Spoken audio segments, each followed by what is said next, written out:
Hi there. How you doing? Been a minute. Well, it's been a busy week this last week. Unfortunately, I had seemed to have come down with what I think was influenza B. Uh, our local area tests for RSV, COVID, and influenza A didn't have any of those. So, but back on my feet, feeling pretty good.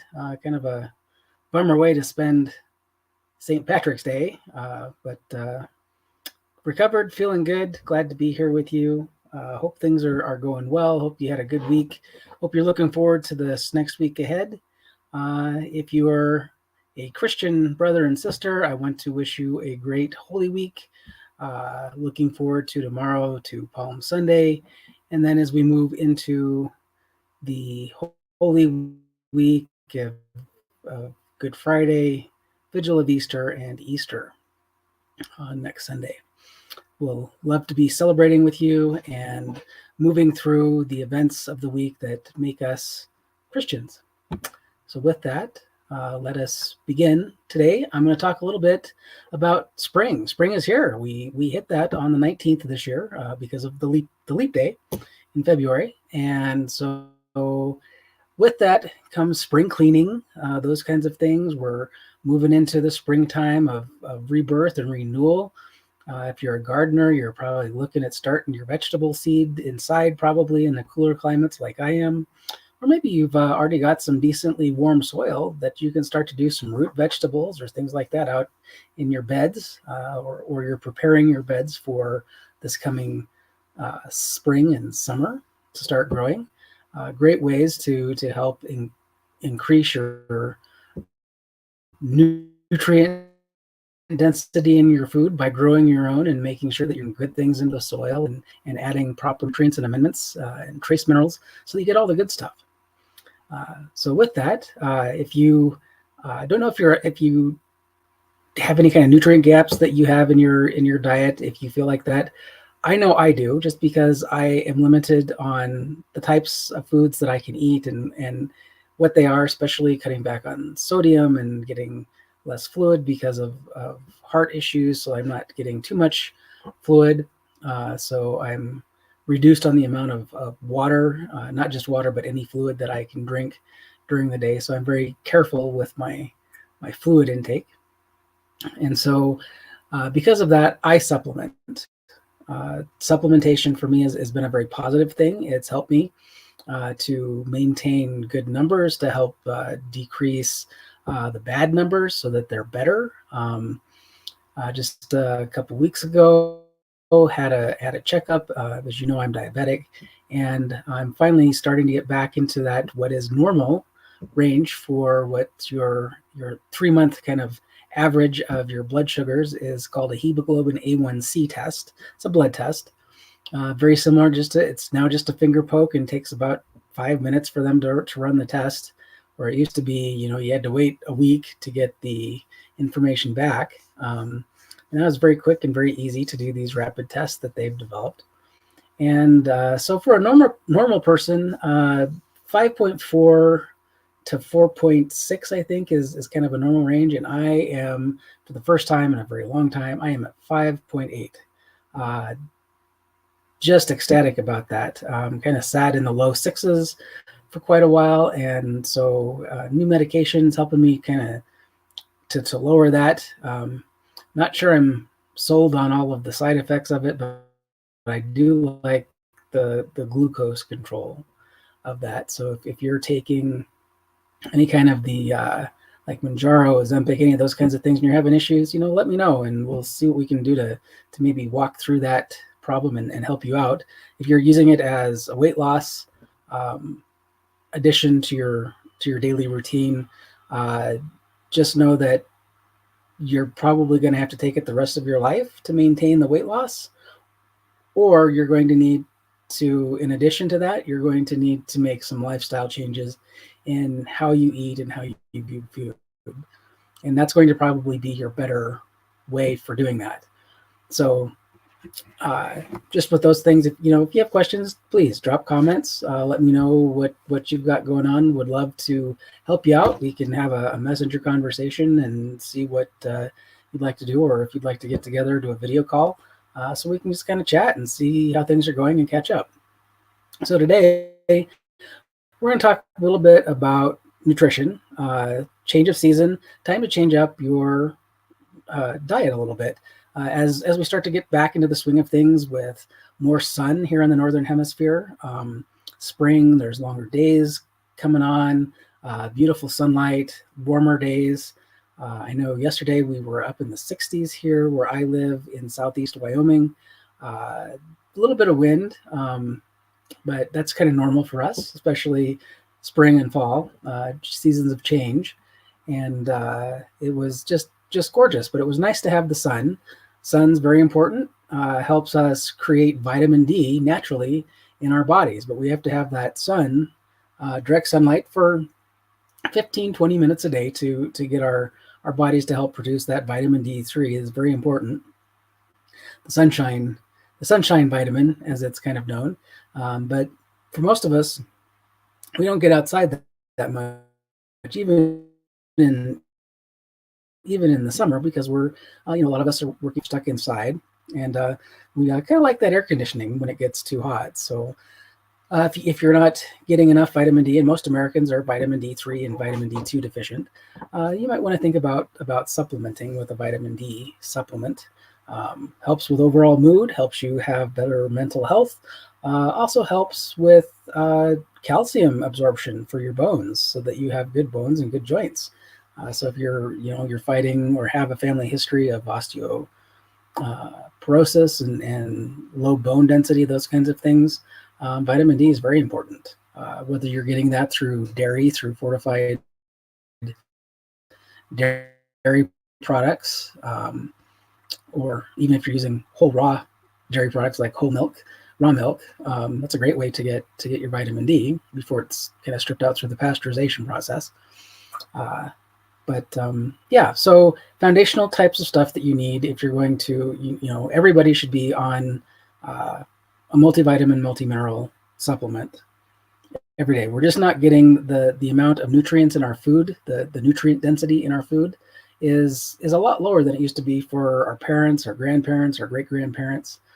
And most of that is because of, unfortunately, today's culture of corporate farming. Not that I'm against corporate farming or anything, but it's just kind of what it is. It's just kind of the fact of it, that we grow food to produce yield, to increase yield so that the farmer makes more money.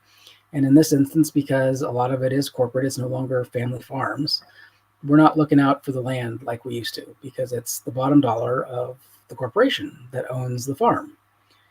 So whether it's the family farm that is now owned by the corporation that is still being run by the family that was on it for 100 plus years, the farming practices are different. We're not allowing fields to lie fallow. We're not putting cover crops on to put those minerals and those nutrients back into the soil so that we have a nutrient dense, a good nutritional food product to help us be our best and to live our best.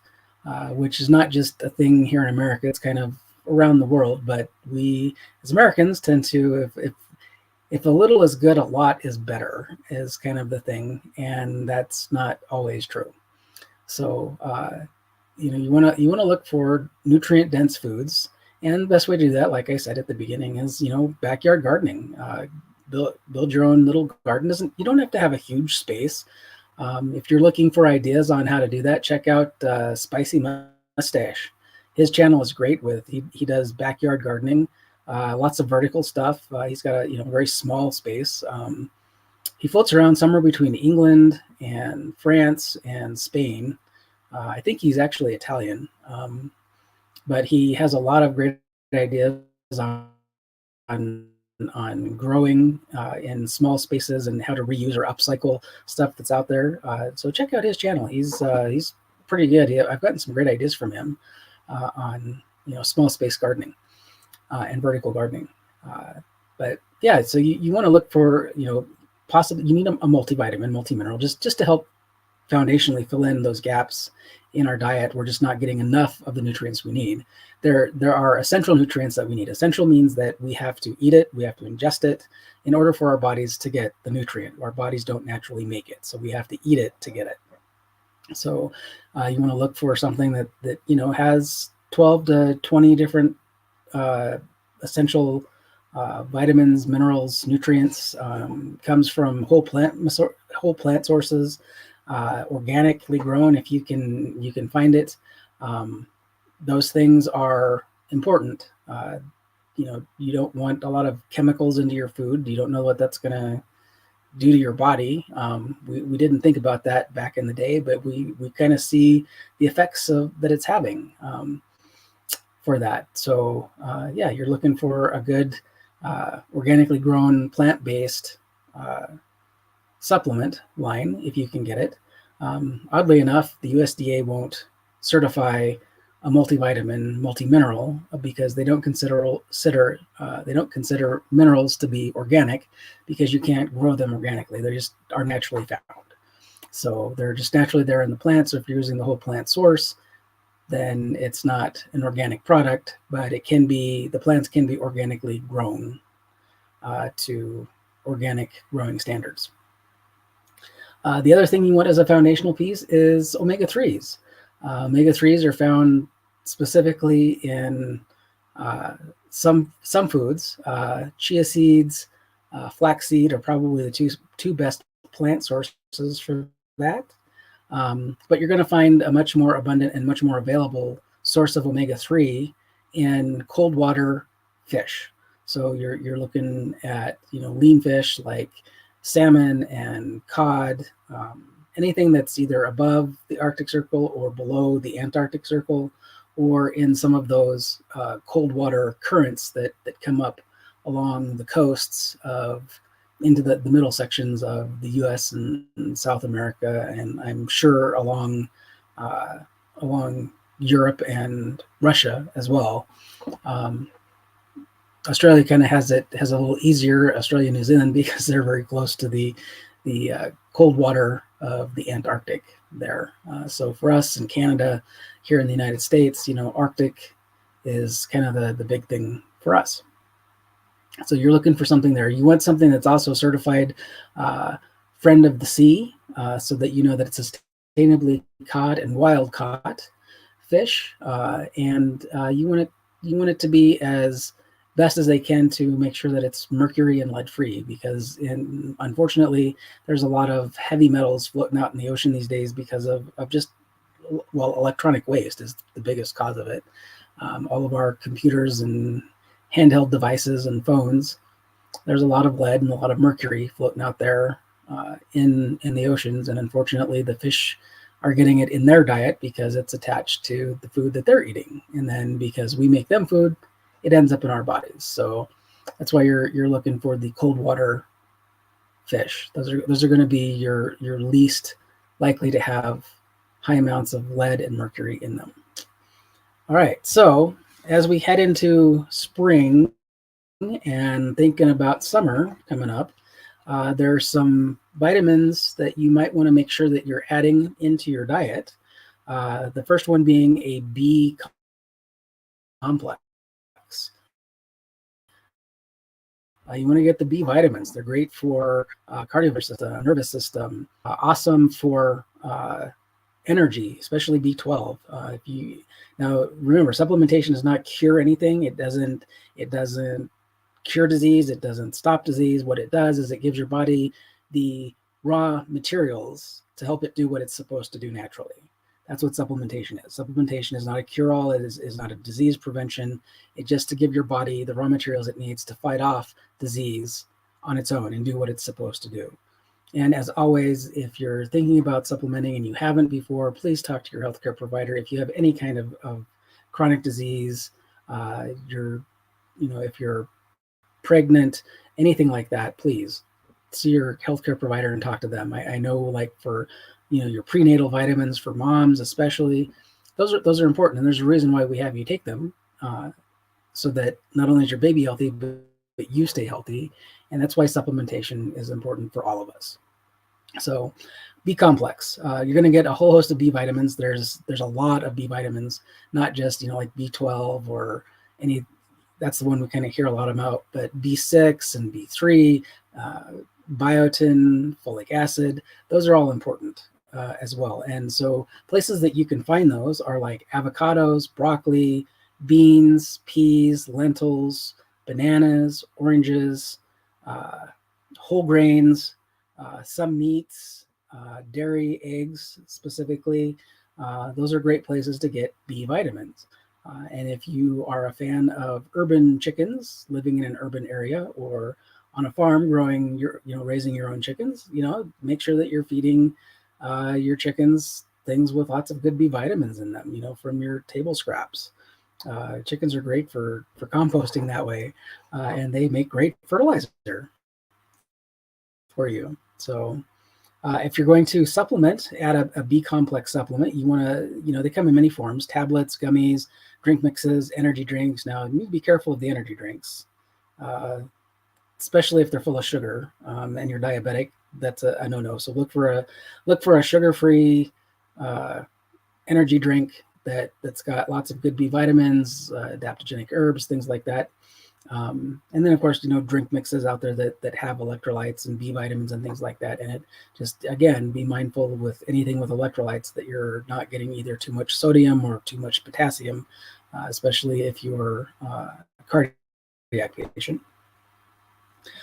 You also probably want something that is an extended release of the B vitamin, so that you get it throughout the day, so that your energy stays up throughout the day. So it's not just, one hit in the morning and you're good till about noon, and then you have that after lunch nap time and you just can't stay awake. You want to kind of have that all day long energy. Look for something that's an extended release. And again, look for something that is grown organically, that can be traced, and that is got quality standards, so that what they say is in there is actually in there. All right, so the next one, vitamin E. Vitamin E is great for your skin. It's full of antioxidant, provides cellular support. You can find it in things like olive oil, again, red meats, almonds, peanuts, and leafy greens. Who knew? So if you like spinach or kale and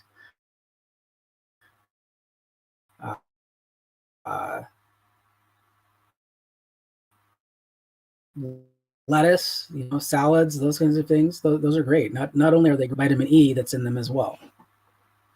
So if you're looking for a supplement, again, looking for a plant-based supplement, and look for something that has lecithin in it. That helps with your body. That helps your body to absorb the vitamin E. Whether that's whether it's a soft gel or a tablet or anything like that. A lot of times you'll see vitamin E as a soft gel. And then there's a couple things that you probably should be taking year-round, regardless of season, and that is vitamin C. Now, I know we think of vitamin C kind of as cold and flu season, got to up my vitamin C, but it's great year-round because it helps boost your immune system, but it also helps with absorbing iron into your system. So if you have issues with iron, whether you're anemic, those kinds of things, vitamin C is great to have just year-round so that your immune system is good. So not only cold and flu season, but if you have allergies, vitamin C helps with that. It's an antioxidant, so it helps remove all of those free radicals that come from, you oxidate, and when you breathe, because that's oxygen coming in, and it oxidizes your cells, and so your body needs a way to get rid of that, and that's what antioxidants do. They remove those free radicals. If you're think of like those crazy radicals from the 60s, it's removing those radicals that are dead cells and cells that haven't quite died from doing more harm in your body. That's what antioxidants do. You can find vitamin C in, of course, citrus fruits are really high in vitamin C. Cruciferous veggies like broccoli and kale and Brussels sprouts. And then again, if you're going to supplement, find a supplement all plant-based. Make sure that, again, it's another extended release type product so that you get it throughout the day. Because if you get too much vitamin C, it's a water soluble vitamin, and so basically you just eliminate it out your system if you get too much. So you just kind of throw throwing good after bad money, I guess, if you want to say it that way. But yeah, you want a kind of an all-day extended release type vitamin C. And then last but not least, you want a probiotic. All of us have had gut issues, and we've had, we've all had indigestion. We've had acid reflux. We know what that's like. We know that it's not fun. Constipation, diarrhea, which is a form of constipation. When I found that out, is like, really? Yeah, it's your body's last ditch effort to relieve itself of all of the waste that is stuck in your bowels.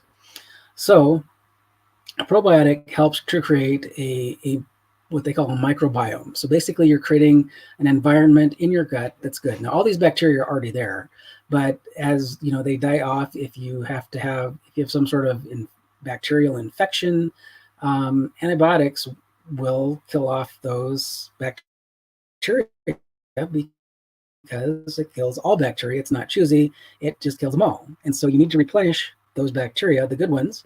And so you want a good probiotic that does that to help not only support your immune system, because 70% of your gut is your immune system, but also your digestive health, so that you're processing food properly through your system and getting the nutrients out of it that you need. So you'll find probiotics in things like yogurt and kefir, sauerkraut, kimchi, pretty much any fermented food, kombucha, those kinds of things. You will find that there. But you can also find probiotic supplements out there as well. Now, the thing with those is you want to make sure that they have some sort of technology attached to them, so that when they go through your stomach, they make it through your stomach, through the stomach acid, and into your gut, into your intestines, so that they can create that microbiome. You want some sort of technology in there that helps to do that. So if look for a probiotic that that has a pretty high colony forming unit in there, billion CFUs, colony forming units, to make sure that you're getting enough, and that it has a technology that will help it make it through your gut. Yogurt does that well because of how thick and creamy it is. It just makes it through that acid, and those bacteria are protected by the creaminess of the fat in the yogurt to make it through. That's why yogurt is typically used, and so it helps all of that and helps you keep a balanced system. It also helps having a good microbiome in your gut also helps with reduced stress. So that might be if you have occasional stress, or if you have a high stress job, you might want to look at adding a probiotic to help you balance that out, to help de-stress, to help just make sure everything's good and flowing well.